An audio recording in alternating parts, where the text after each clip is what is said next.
It's time. Time to get credit for the work you've done. Time to get the recognition you deserve. With Purdue Global, you can move forward in your career, for your family, and for yourself. You're worth the investment in yourself to earn a degree you're proud of, a degree that employers will respect. Purdue's online university is designed to support working adults like you who know it's never too late to accomplish your goals. It's never too late to make a comeback. It's time to start yours today at purdueglobal.edu. A group of high school students started a project to research a string of unsolved murders. There is no profile of this killer except for the ones the students created. What if this guy's still alive? Like, what if he comes after us? Once you start getting a few tips or a few leads or a few identifications, then the cold case isn't so cold anymore. This is Murder 101. Listen to Murder 101 on the iHeartRadio app, Apple Podcasts, or wherever you get your podcasts. Episode 65, Getting Into and Paying Off Over $27,000 of Credit Card Debt with Chris Browning of Popcorn Finance. Welcome to the Frugal Friends Podcast, where you'll learn to save money, embrace simplicity, and live a richer life. Here are your hosts, Jen and Jill. Hey, Frugal Friends listeners. Welcome back. This is Jill, and I have a wonderful stand-in co-host, Allison from Inspired Budget. Hey, Allison. Hey, Jill. How's it going? Good. So good to have you on the podcast. If you didn't hear last week, when Allison was also on the podcast, Jen is out taking care of her new baby, little Kairos, and taking a little bit of maternity leave. But we're still doing our thing over here. We're still having fun with Frugal Friends. And Allison has been so gracious enough to stand in for Jen and help lead this thing with me. So it's been a blast to have her. And you will hear her again. She is helping me co-host for 3 full episodes. Woo woo. So if you don't get enough of her on this one, there's 2 more opportunities. And you'll even recognize her from episode 18, where we interviewed her on her debt payoff journey. So you could just get so much of Allison here at the Frugal Friends podcast, but also over at Inspired Budget. She's got so much going on over there on Instagram. She blogs, everything, paying off debt, sticking to a budget, just helping to empower people with their personal finance and personal finance goals. So much going on there. We will link to her website in our show notes. Just so many great people that you can connect to on this topic and hear more. But without further ado, because we want to get into this episode with Chris, but before we do, and we talk about his debt payoff journey, a word from our sponsors. Because we are interviewing Chris from Popcorn Finance, it is movie theater butter. And I'm not talking about movie theater butter at the movie theaters. I'm talking about the at-home jar of soybean oil, sunflower oil, and canola oil that you can add to your popcorn at home. We especially love the fact that children like to overuse the movie theater butter, thus leaving their hands with a nasty and disgusting oil residue that they can then touch all the furniture in your house with. And I speak about this from personal experience, unfortunately, and movie theater butter has since been happily banned from my house. I can't get enough of this. Like, this is so perfect. I love how you dove in on our fake sponsors, our fake/real sponsors. I love it.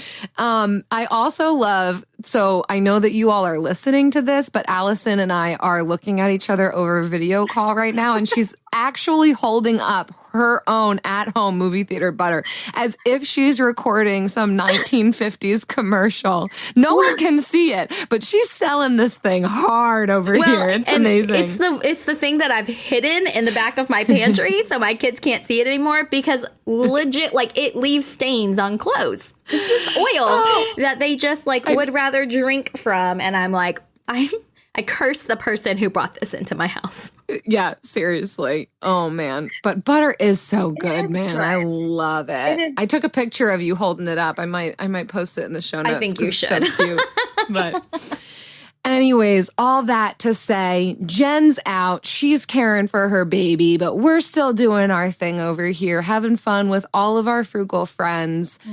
So I am sure you will all enjoy this interview as much as we did. Chris, we've been on Chris's podcast. Now he's on ours. He's done Bills of the Week in the past. He's got his own podcast, Popcorn Finance. So there's so much frugal friendness happening. So let's dive in. All right. Hey, frugal friends. I'm talking to even the people I'm recording with now because this is so fun and exciting for me to have both Allison and Chris here. Allison as my co-host, Chris as our interviewee. So we're going to jump right into it. Chris, welcome. Thank you. I am so excited to be here. I love your show, and I'm really happy I got the chance to come and join you on here. Thank you. We love your show so much. So we have already been on, Jen and I were interviewed on your podcast, Popcorn Finance, and even my husband, Eric, was interviewed on your podcast. You've been on ours in the form of Bills of the Week. You've been a fantastic Bill of the Week supporter. And then to have Allison join in, who's been an interviewee also, and I know she's been on your podcast. It's just a whole bunch of friendship happening and frugality and all things personal finance. It's pretty awesome. It's so good. Yeah. Frugality bringing people together. Look at this. We would have never met if it wasn't for all of that. Isn't that cool? That's true. Yeah. Yeah, Allison, before we started recording, she took a picture of the screen because we're on Zoom video call right now in all different time zones. We've got 12 p.m., 11 a.m., 9 a.m., all represented on this phone call. Brought to you whenever you're listening to this podcast. But she took a picture because it's so fun to see all of our faces, even in different time zones. But yeah, so we're excited to hear your story, Chris, and get some time to get to know you a little bit more, what you've got going on over at Popcorn Finance, what we can learn from your experiences, your knowledge, your expertise, all that good stuff. So Allison and I are just going to, really just enjoy our time of interviewing you. Oh, well, thank you. I feel the pressure now, but I'm honored at the same time. You should. You have to give us all your wisdom and expertise. Yeah. Nice.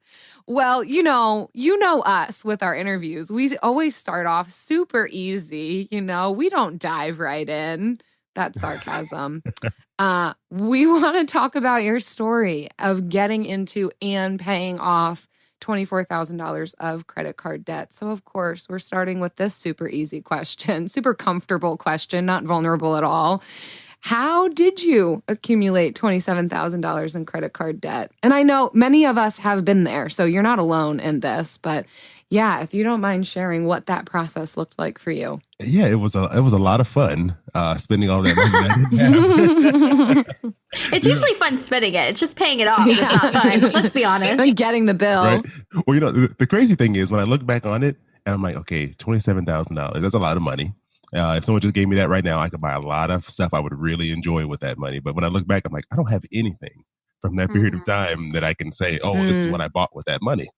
And it was kind of like a gradual buildup. It really started off when my wife and I were kind of preparing for our wedding. We got married in 2012, and we didn't really have any money. Like I had a little bit of credit card debt before, but I paid it all off before the wedding, and I was excited about that. And then the little bit of cash I had, I used to buy a ring. And so when the wedding came up, it was like, oh yeah, we got to buy the stuff you spend money on. But we have no cash to do this. And there's kind of like that obligation, like, we're supposed to have this wedding, right? And we're supposed to, this nice party for friends and family. And there's just all this pressure. And I was like, hey, we got to keep this under control. Let's not go too crazy. And I thought that's what we were doing. But, yeah, right. I thought, that's what happens with weddings, right? Yeah. You're like, this is a modest wedding. This is not like a $50,000 wedding. This is not anything crazy. But all these little vendors, all these little costs, they slowly added up. And I think at the end of everything, it was somewhere around $15,000 that we spent on this wedding. And so we were like, oh yeah, we did a pretty good job. We didn't spend that much money, but we spent $15,000 that we didn't have. And so after the wedding, we had all that debt. We decided, we're going to go on a honeymoon. And I think we probably spent $2,000 to $3,000 on that. So that brought us to somewhere around $18,000. And then we weren't living together prior to getting married. And I was living with a friend. And we were two guys, so we didn't have any furniture. We were just, it was like a bed and a couch. That's all we had. Yeah. She was with family and she didn't have any furniture. So when we moved in together, like, hey, we need to go get some stuff for our new place. So then we buy some furniture, and then life starts to happen. It's like, I think we had like an emergency room visit that came up. That was like $1,000. We had unexpected school costs that came up. That was a few $1,000s. And then on top of that, we weren't really tracking what we were spending. We were just spending money, and we both were spending at the same time. And we didn't really know, we weren't talking, and we didn't know how to coordinate the spending that we were doing because we were still using credit cards. So I think that she had made a payment, and so I didn't make a payment, and then that would just balance just carry and grow. And so over the course of about 2.5 years, our balance grew over I think 3 credit cards to about $27,000, and that was from 2012, right before the wedding, to like late 2014 when we hit that huge mark. Yeah. Yeah, almost like snowballing in the opposite direction. We talk about like debt snowball as in like paying off debt, but like the debt snowball mounting. And it's crazy to hear you say, $27,000, it sounds like a lot of money. And it does at first, like, wow, where would all that go to? But then to hear you describe it, it's like, yeah, that makes sense. Yeah, that makes sense. Yeah, like you want to have a wedding. And so if you don't have it, but you don't want to wait 10 years to get married, okay, I get that. And then, you need furniture. What are you going to sleep on? Like you can understand the rationale of how you could get there. And then once you're accustomed to that lifestyle, or you're not really even thinking about it, you're not taking intentional steps in that direction, it can just kind of happen to you. And you wake up and it's just there. Yeah, exactly. So on that note, Chris, when did you realize, like, was there this big aha moment? Well, when did the clarity come that you realized, oh my goodness, we have $27,000 credit card debt. Something needs to change. We have a problem. I don't know what triggered me to look at it, but I kind of was always aware. Like I knew we were building up credit card debt. I knew it was going up and not going down. But I never really took the time to add it all up. And I don't know what it was. It was just one day I just sat down and I was like, you know what? Let me kind of get all this stuff in order. I need to really look at all of these things that are going on. And so I went in and I added it up. It didn't take very long because it was 3 cards. Yeah. And I noticed it was at $27,000. Because I think in the back of my mind, I knew it was getting kind of out of control. And I just like ignoring it. And then I was like, okay, let me look. And that's when it hit me in the face. And I was like, oh, wow. Okay, then. So like at that moment, was there any part of you that was like, oh, I just want to sweep this under the rug and maybe just try to just use it less? Or were you automatically like, oh, we've got to have a plan in place? I think it was, I know I didn't want to ignore it. I think I just kind of got overwhelmed with stress and like anxiety. Right. It became super overwhelming knowing what the balance was.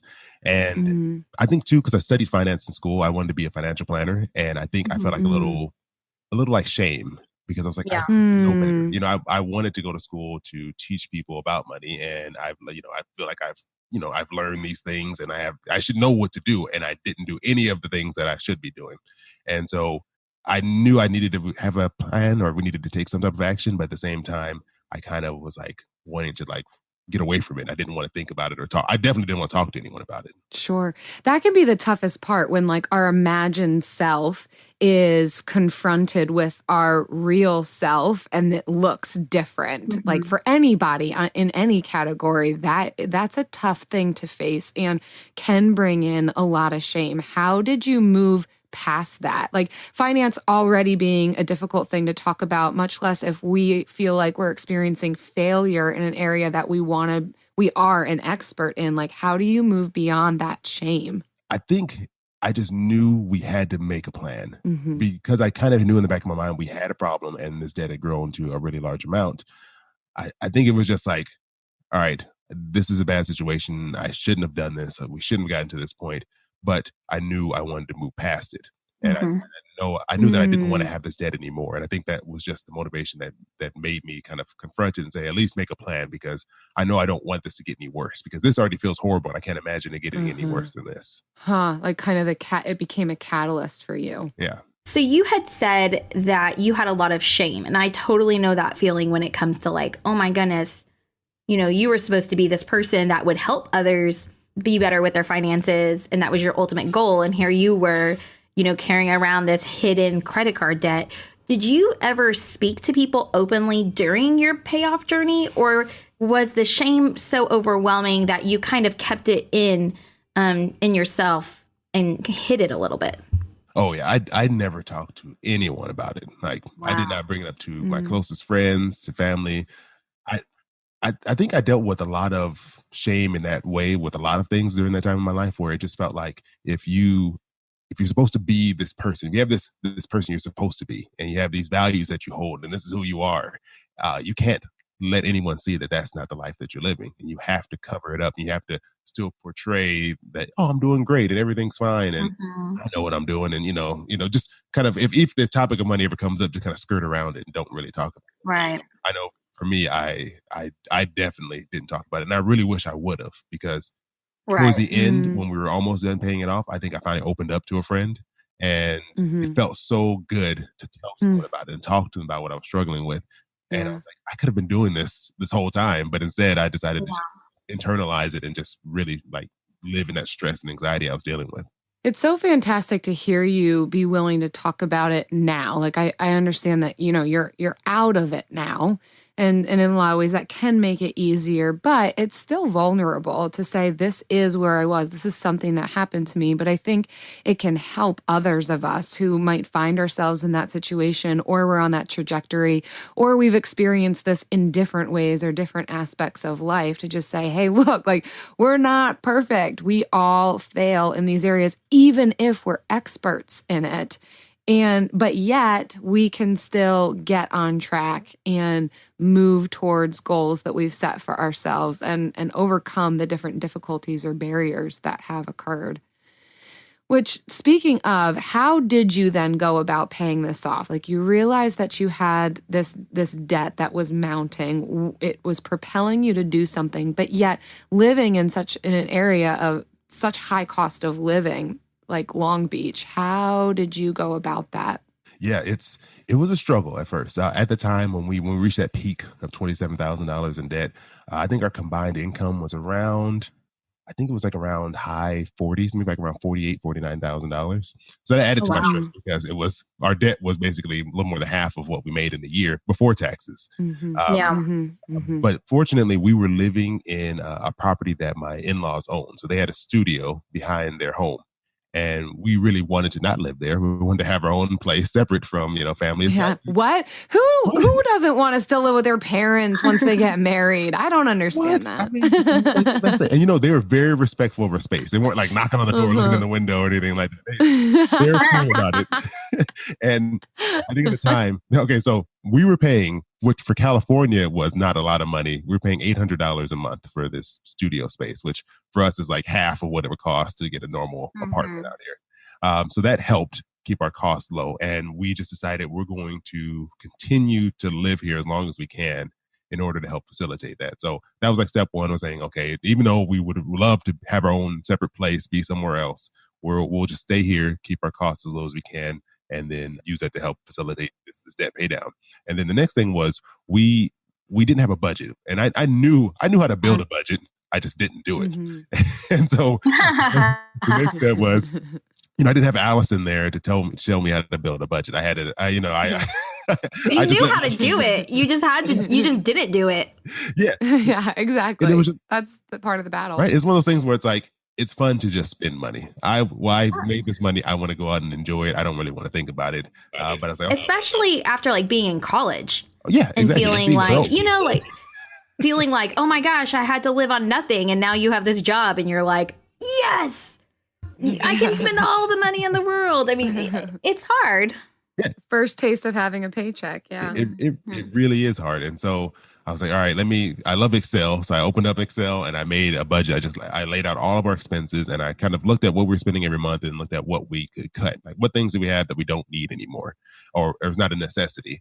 And so I stripped out all those things. Like, if there's any like subscriptions that we weren't really using, cable, was like, okay, get that out of here. We definitely don't need that. And then it was looking at how much money was left over. And I literally took almost every dollar that wasn't going to mandatory bills, that wasn't going to like the rent, to pay for a car, gas, all that type of stuff. And it all went towards our debt payment.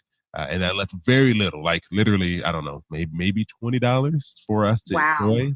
I went super extreme. I was like, you know what? I'm done with this. And I just cut everything, which I wish I wouldn't have, thinking back, because it was very difficult. But that was like our next step. And then I think the last thing was just talking to my wife about it, because we never talked about money. We didn't really discuss it. I think I felt very frustrated, and I didn't want it to turn into an argument, and I didn't want it to be difficult conversation. I don't like difficult conversation. Who does? So, right? I want to dive into this potentially conflict-ridden topic. We might get heated and raise our voices a little. Yeah. Nice Saturday plans. Yeah. We know New Year's resolutions often don't stick. In fact, on average, they last around 30 days. So if saving money is on your 2024 resolution list, here's a foolproof way to stick to yours. Switch your phone provider to Mint Mobile. For a limited time, wireless plans from Mint Mobile are $15 a month when you purchase a 3-month plan. That's unlimited talk, text, and data for $15 a month. For those of you paying close to $40 a month for just one phone line, this means a savings of $300 over the course of the year. We especially like Mint because all plans come with unlimited talk and text and high-speed data delivered on the nation's largest 5G network. To get this new customer offer and your new 3-month unlimited wireless plan for just $15 a month, go to mintmobile.com/frugal. That's mintmobile.com/frugal. Cut your wireless bill to $15 a month at mintmobile.com/frugal. Additional taxes, fees, and restrictions apply. See Mint Mobile for details. AI might be the most important new computer technology ever. It's storming every industry, and literally billions of dollars are being invested. So, buckle up. The problem is that AI needs a lot of speed and processing power. So, how do you compete without costs spiraling out of control?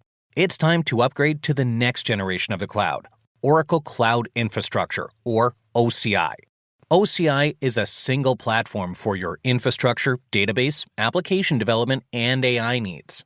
OCI has 4 to 8 times the bandwidth of other clouds, offers one consistent price instead of variable regional pricing. And of course, nobody does data better than Oracle.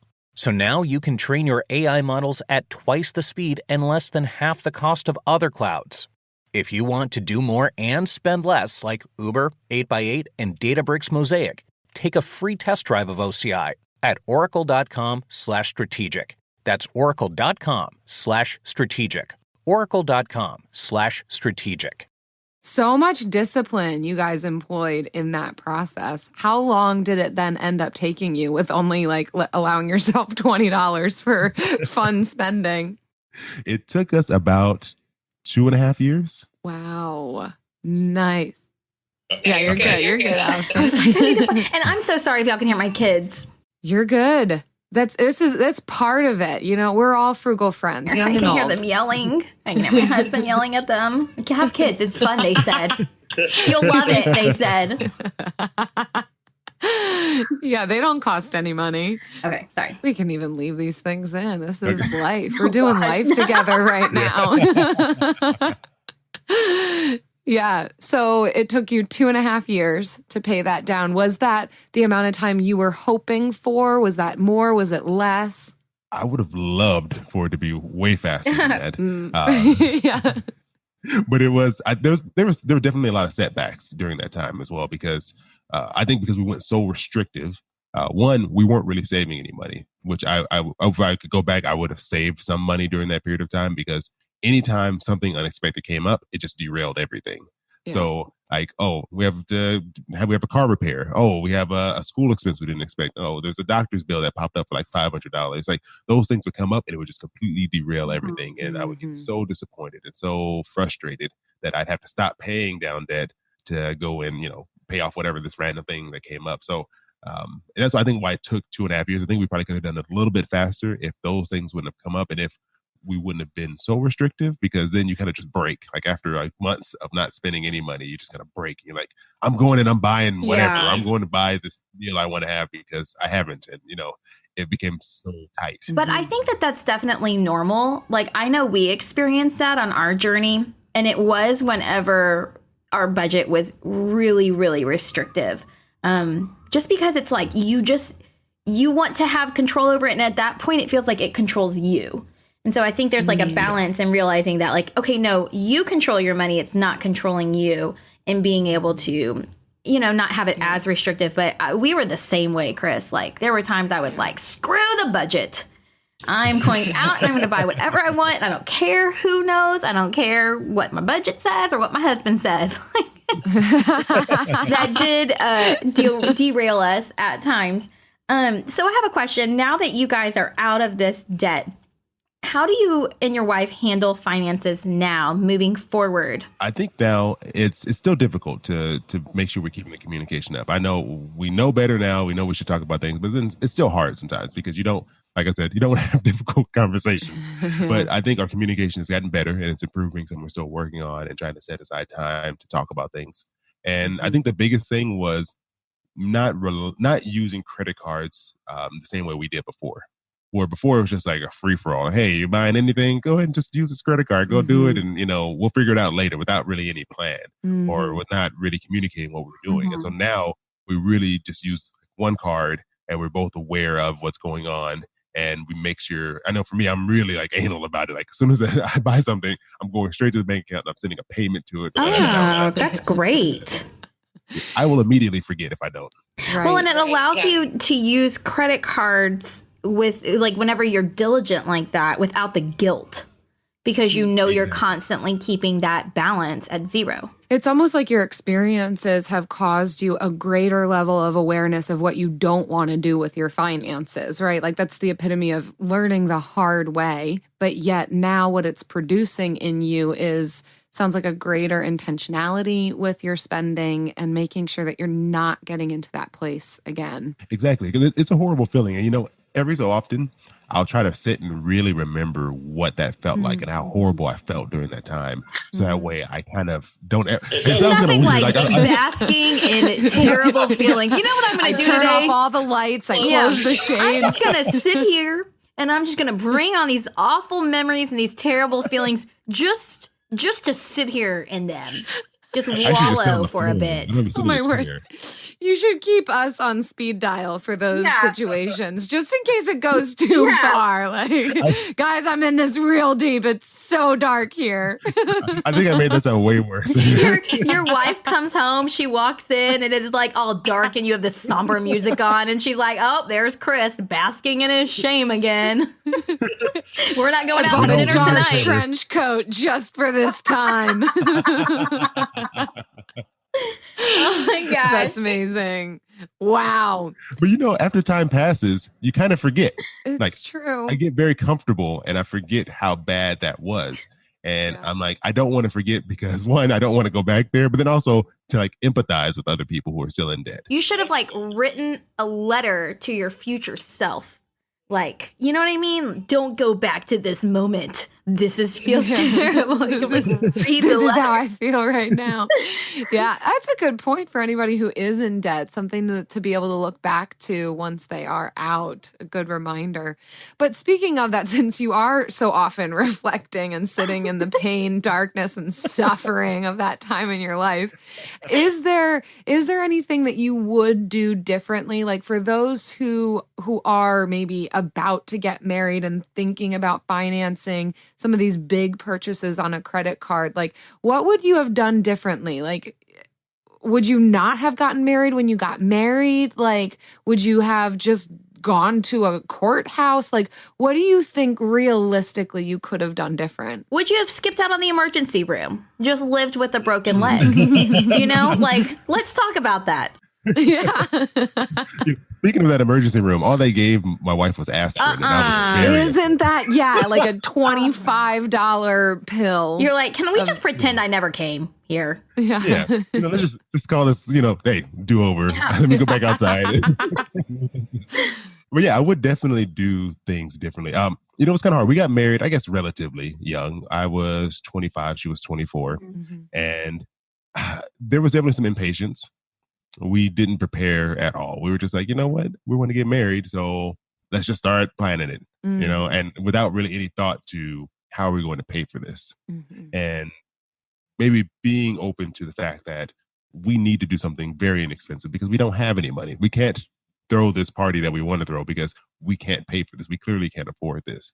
And I think it's being real with yourself, which we were not ready to do because there's expectations you think you have, or maybe family says things that make you feel that you have to do things a certain way. And I think I would go back and just be honest with myself and say, this is what we can realistically do. Mm-hmm. Yeah. And I think having the credit cards allowed us to not ever feel broke. And I think that's what we were avoiding. We didn't want to feel like we didn't have money. And with a credit card, we felt like we had money because we could buy whatever we want whenever. And I think just taking some time to be honest and really think about what's going on, which I think sometimes is hard. When you're young, it's hard to really think about the future in like a real concrete way and not just think, we'll be fine. It'll work out. We'll figure it out later. Mm-hmm. Yeah, which is what a lot of people do with school loans, right? Oh, man, it's so grimy. Like getting all these 18-year-olds through the door just being like, oh, yeah, here's your financial plan. And no, it's just your debt plan of real money. Oh, man, that's a whole other topic. That's so interesting, though, to hear you say, like, we didn't want to face the fact that we didn't actually have money. Like, we are broke.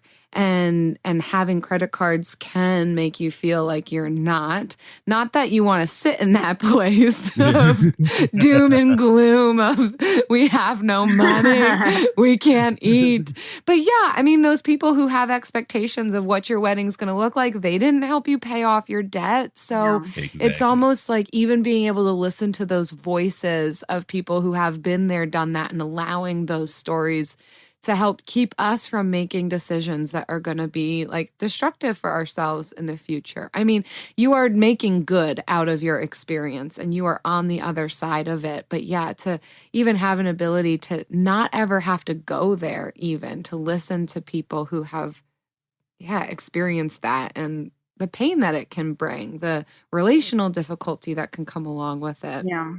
Excellent job, Chris. it's so great to hear of your journey and everything that you went through. So, also equally enjoyable is the best time of the week, the Bill of the Week.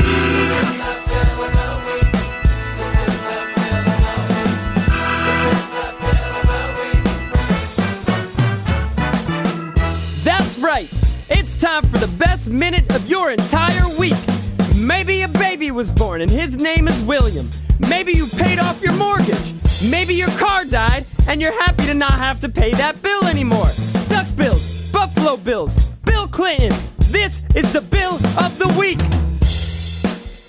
Well, Chris, you are well acquainted with this time of the week because you even joined in on the chant that just happened. Yeah, you did. Which is fantastic. You have already submitted more than your fair share of bills, but we're going to make you keep working for this one. We want to be able to piece together your budget over the course of the bills of the week. That's amazing. Yeah. So, you know what this is all about. What you got for us? Oh, yeah. I was thinking all this week. I was like, I got to come up with a good one. So my bill of the week is Bill Smith, a.k.a. William Smith, a.k.a. Will Smith, because I just went and saw Aladdin. And I thought it was going to be horrible. So and I was like, Will Smith as the genie? I do not want to watch this. But what? He was amazing. And he changed my mind. And I was like, this was a good movie. And Will Smith was a great genie. So that's why Will Smith was my bill of the week. Wait a minute. Amazing. Hold on. Did you not think that Aladdin was going to be good? Number one. Number two, did you not like Will Smith? And number three, do we need to sit here in a somber silence and have you realize that Aladdin is an incredible film and that you were wrong? Do you like having your bill of the week attacked by Allison right now, Chris? This is why I'm only on for 3 episodes. They're not asking me back after this. Well, let me explain to you what my thought process here. So I loved Aladdin. That was one of my favorite movies as a kid. Okay. And I was like, is Disney about to go and ruin this movie for me? Because they have the potential to ruin this movie, and I didn't want them to. Oh. Two, Will Smith, a lot of times he's just Will Smith in every movie, regardless of who he's playing. Mm-hmm. He's Will Smith. Even though I like Will Smith, I don't want to see Will Smith being Will Smith. Okay. Right. I gotcha. I feel that. And so I was nervous going in. I was like, I don't know what is about to happen here. But I was pleasantly surprised. I can recommend that movie to people now. Yeah. It's a fantastic bill and so relevant to current circumstances. But it is interesting to hear you say that, because I think that's why a lot of people are going to see it, because they're already anticipating that Will Smith is going to be a good genie. So it's interesting that you kind of held a different kind of like criticism. Yeah, Chris is like, I don't know, prove it to me. Tell me what you got, Will Smith. I know you've been acting for years, but just prove it again. Yeah. Well, that's a great bill. I love how you twisted that one around and made it relevant. Thanks for that. If you guys want to submit your bill of the week, we promise Allison won't attack it. She's only attacking, Chris on this episode. Yeah. I only attack Chris Browning on podcast episodes. Head on over to frugalfriendspodcast.com/bill and leave us your bill, however creative or insane or controversial your bill is. We want to hear it. It's never too late. Never too late to earn a degree. Never too late for a comeback. Between your busy career and taking care of a family, it can feel like there's never a good time to go back to school. But your time is now. Time to start your comeback with Purdue Global. As Purdue's online university for working adults, Purdue Global is dedicated to supporting adults like you who know it's time to earn the recognition you deserve.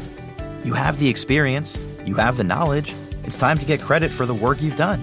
You can balance work, family, and everything in between while earning your degree. It's time to move forward in your career, for your family and for yourself, with a degree you're proud of, a degree that employers will recognize and respect. You're worth this investment in yourself to earn a degree you deserve. It's never too late. Never too late to go back to school and come back stronger with an education you can trust. Now is the time for your comeback. Start yours today at purdueglobal.edu. We all agree that reducing carbon emissions is a good thing, and once again, Toyota is leading the way. We hear a lot about fully electric vehicles, and Toyota has them, with more on the way, but we also know a BEV is not for everyone, whether it's because of cost, range, or concerns about finding a charging station when you need it. Plus, the raw materials used to manufacture batteries are limited. Enter Beyond Zero, Toyota's vision for a carbon-neutral future, in vehicles and manufacturing plants too, in the years ahead. The materials used to make just one long-range battery for an EV could be used to make batteries for 6 plug-in hybrids or 90 gas-electric hybrids. That's why Toyota's position today is electrified, diversified, empowering you to choose how to reduce your own carbon footprint with the vehicle that's right for you, a hybrid, plug-in hybrid, or battery EV. So shop, learn more, and get details at toyota.com/beyondzero. Toyota. Let's go places. So, you guys, it's my next favorite time of the week, which is the lightning round. Boom, boom, boom, boom, boom, boom, boom. Every time it's different. I got to listen to more lightning to know what it sounds like. I think you snuck in some thunder there. Yeah. Which I'm learning more about, like what creates thunder and lightning. I used to think that they were separate occurrences, but turns out they are related. That thunder is the sound of lightning. I don't know. Maybe that's wrong. I don't know. Isn't it like, I remember it was like, if you count the number of Mississippis between the lightning and the thunder, that's how close it is. It's how close it is. Yes. Yeah. It is like, so you see the lightning, which is like the crashing together of these different weather systems. I have no idea what I'm talking about. But like when that crashes together, it creates thunder. So you can both see it and hear it.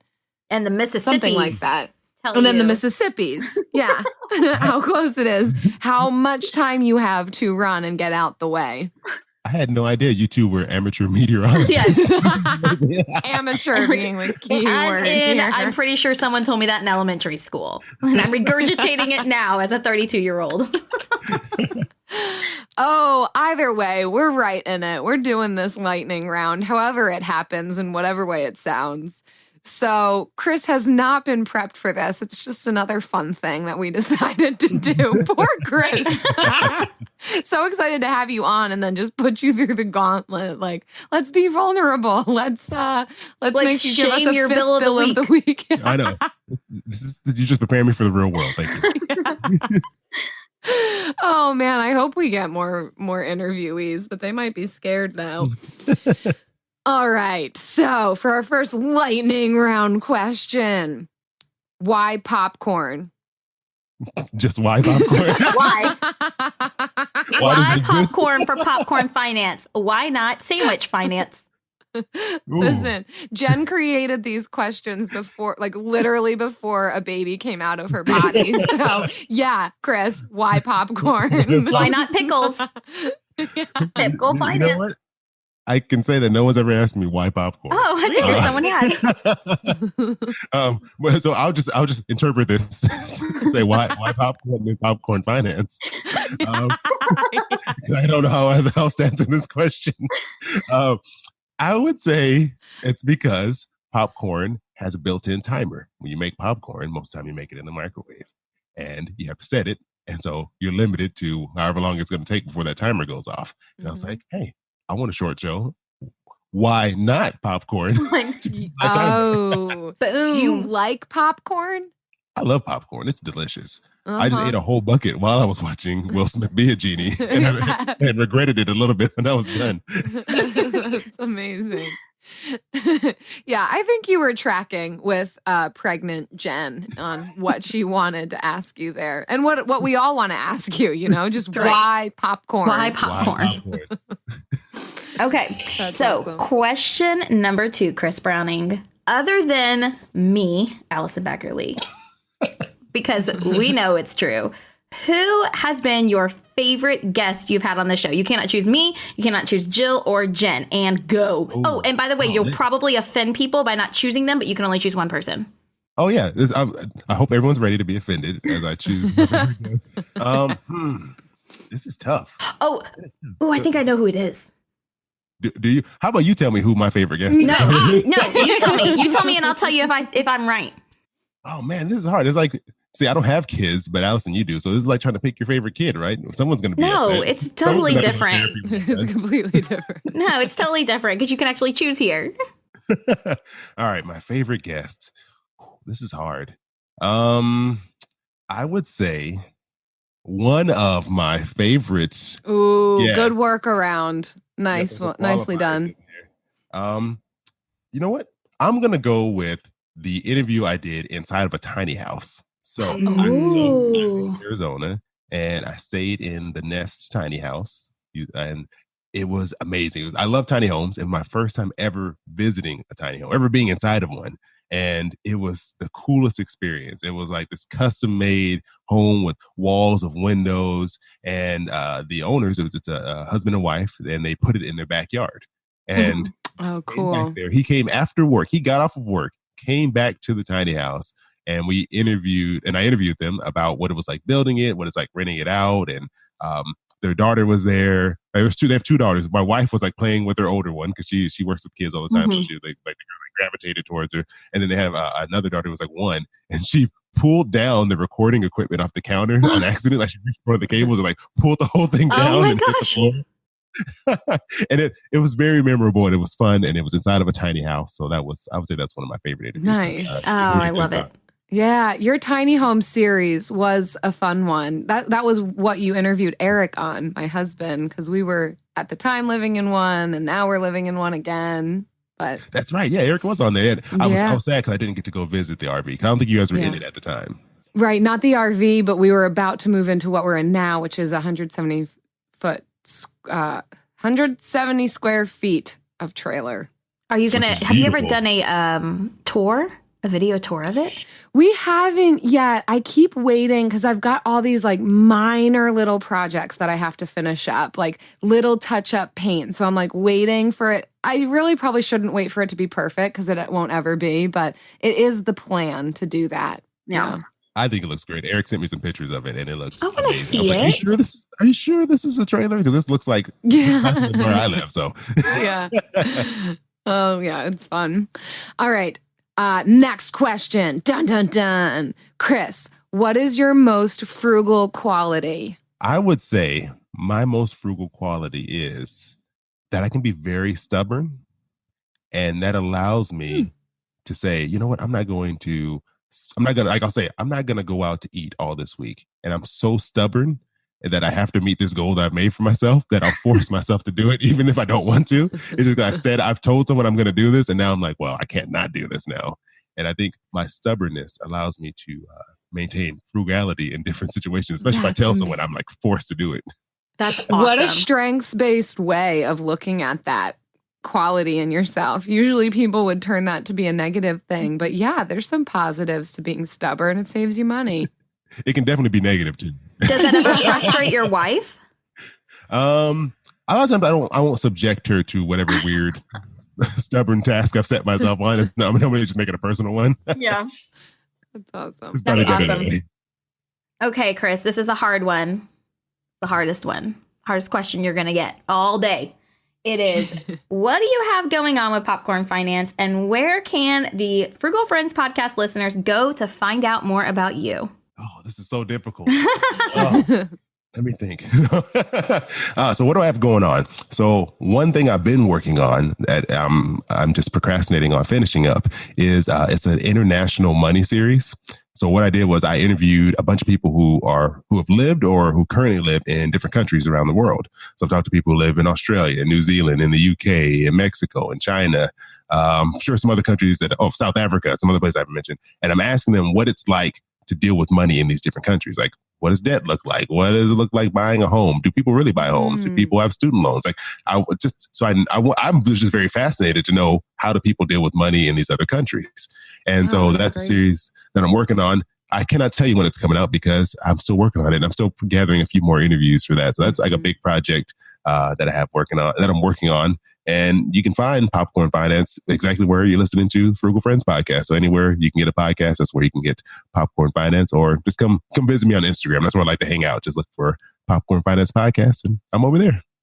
Definitely do it. I'm going to encourage anyone. I mean, Chris, undoubtedly, you've got one of the coolest voices I've ever heard. So it is so fun to listen to your podcast, if not only just for that reason.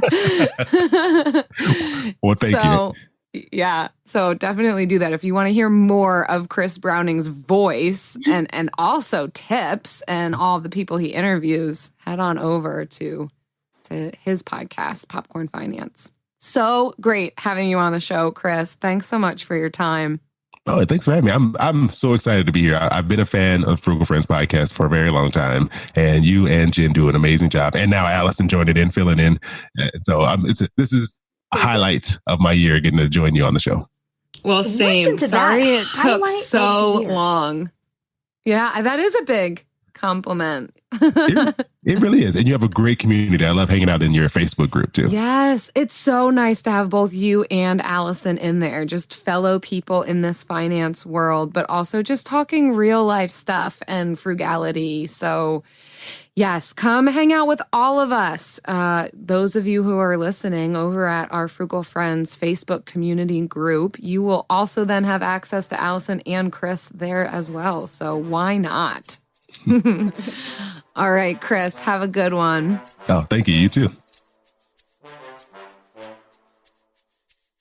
Nice. Oh, that was so enjoyable to have Chris on the podcast with us. As we've said, we've all been on his podcast, so nice to have him be able to join us and introduce our listeners to him. So yeah, he's so awesome. He really is. He's a great guy. Yeah. Just even to hear his journey and what he's walked through with the type of debt that he accrued, how he paid that off, the way that he's maintaining that now. Yeah. I'm really hopeful that it will be an inspiration to others. And yeah, no matter where you're at in your journey, debt payoff journey, or haven't even started yet, that yeah, you could do that. You could do that today. That's right. Because if Chris Browning can do it, anyone can do it. Yeah. That's right. If Chris Browning, who doubted Will Smith, can do it. My gosh. And sits in his shame. Yes. Then you can do this too. Oh. Well, we are also still doing this book club thing. Mm-hmm. So for the month of July, we are reading Mom and Dad, We Need to Talk by Cameron Huddleston for our book club. And since the title doesn't really indicate what it's about, it is identifying ways to open the door to conversation with your parents about finances and planning for care as we age, and how to do that, how to make sure that it's dignifying, but that we're also prepared as life stages and seasons change and roles change and we begin to care for other people differently. So yes, it's a great book. Check it out. And if it's not at your library, that is okay, because we are giving away a free copy to a lucky winner who leaves a review on iTunes or Stitcher. Just screenshot your review, send it to frugalfriendspodcast@gmail.com, and we will select the winners at the end of the month. Fantastic. And if you want to be a potential lucky winner of a book, here's an example of a review that is in the running for one of these books. It doesn't have to be 5 stars. I mean, but this one is 5 stars. The best ones are usually 5 stars. The best ones are usually 5 stars. This one's from Pregley, cute and fun. Jen and Jill are so fun to listen to. Their banter is charming and funny and feels very natural. Great lessons and motivation for those of us with frugal aspirations. I love the bill of the week and the fake sponsors. Especially Thanks so butter. much, Pregley. Yeah, right. Especially butter. Who doesn't like some butter? Yeah. I mean, I know that this time of the week just kind of feels like us, singing our own praises, but it's not that at all. It's just giving you all examples of reviews. So different. So anyway, that's all that we have for you guys today. We hope that you enjoyed hearing from Chris and Allison and just all that they bring to the table. So keep checking us out. We'll see you back next week. Join us in on our conversation over at the Frugal Friends Facebook community group, and we will keep hanging out. Bye. Bye. Frugal Friends is produced, edited, and mixed by Eric Sirianni.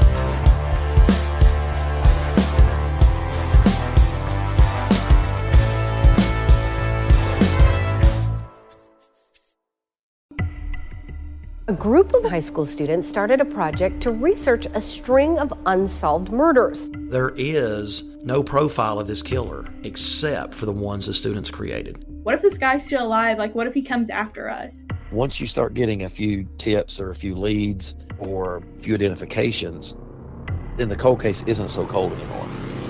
This is Murder 101. Listen to Murder 101 on the iHeartRadio app, Apple Podcasts, or wherever you get your podcasts. Discover the heartwarming and hilarious world of sibling connections on Sibling Revelry with Kate Hudson and Oliver Hudson.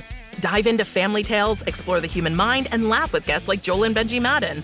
It's more than a podcast, it's a celebration of the ties that bind us.